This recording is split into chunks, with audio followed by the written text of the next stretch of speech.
We're here in Tulsa, Oklahoma. We are at Wanenmacher's Tulsa Arms Show, the largest gun show in the country, here with, actually in the world, here with Jim Supica from the National Firearms Museum.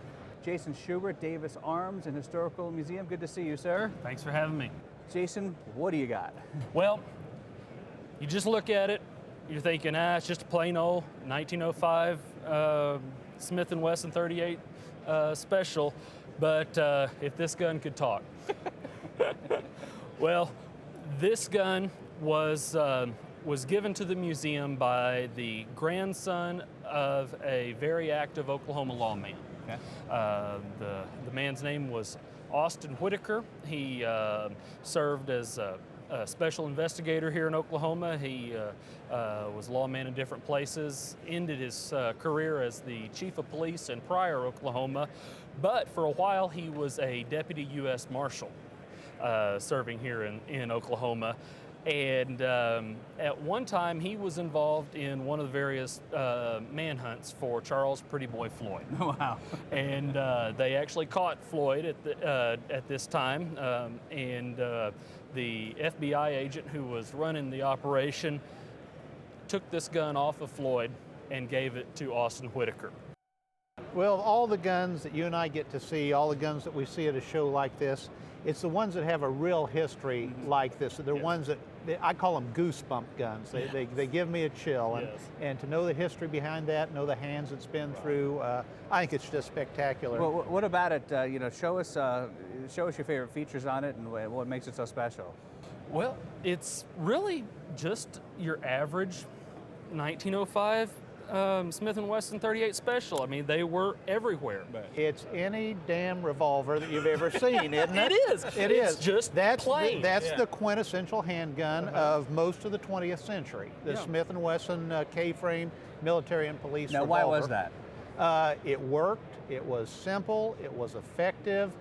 It was a damn good gun, and introduced 1899, the first time they made the K-frame M&P. They're still making it today. It became pretty much the basic police revolver through the 20th century. After the .357 Magnum caught on, still a K-frame, eventually an L-frame became the police revolver until the auto pistol started taking over a couple decades ago.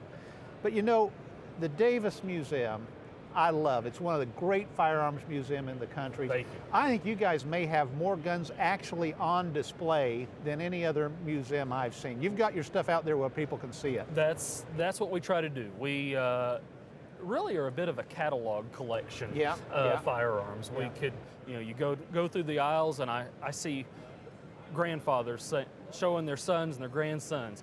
This is what I had. This is what I shot rabbits with, and it's really neat. And then they say, well, do you have this model? And 2 or 3 down, there it is. Exactly. There it is. So Jim, it's not like the Jets and the Sharks with the competing firearms museums. You love to have these museums around the country because you can't serve everybody in Fairfax. Well, Davis does an outstanding job. They've got a wonderful collection. People need to get by and see it. And they're right here in Oklahoma, right? Right here in Oklahoma, just about 30 miles up the road from Tulsa. Claremore, Oklahoma. I lived here a couple years, and I'd make it over there every chance I got to. This guy does a great job sharing firearms history, and that's what we're all working on. We want people to understand the role that firearms have played in America and continue to play, the story of Americans and their guns, and we're both working on getting that out to people. There are a number of great museums, the Davis Museum, the Autry in Los Angeles, of course the wonderful Cody, Wyoming, Buffalo Bill Historical Center, number of great military museums. And we're all on the same page. The more people we can get to see these guns and understand the history that's involved with them, the better educated the public is, and the better off we all are. People need to understand what guns mean to America. Well, when you tell a story like this, I mean, even to a person who has no interest in guns and whatever, when you talk about Pretty Boy Floyd, and you talk about some of the classic crime figures of our times, not to glorify them, but to glorify the stories and the history behind it. It's fascinating regardless if you are an NRA supporter, or a Second Amendment supporter, or it's even like guns. I mean, the history is amazing. Exactly. Exactly. So tell us more about the museum. Give us a website, and how do people find out more? Well, we are, it's a pretty simple website, thegunmuseum.com. Simple enough. There you go. And we are on the web, but our collection isn't. So you're going to have to come up to Claremore and come see us. And that's, like I said, it's just on I-44, northeast of Tulsa, about half an hour. And we're open. This time of year, we're open 6 days a week, closed on Sundays, but from spring till through summer and into fall, early fall, we're open 7 days a week, and we're the largest privately held collection of firearms in the world. Thank you so much for bringing that historic my pleasure. down and Thanks the great for work having you me. do. Thank you.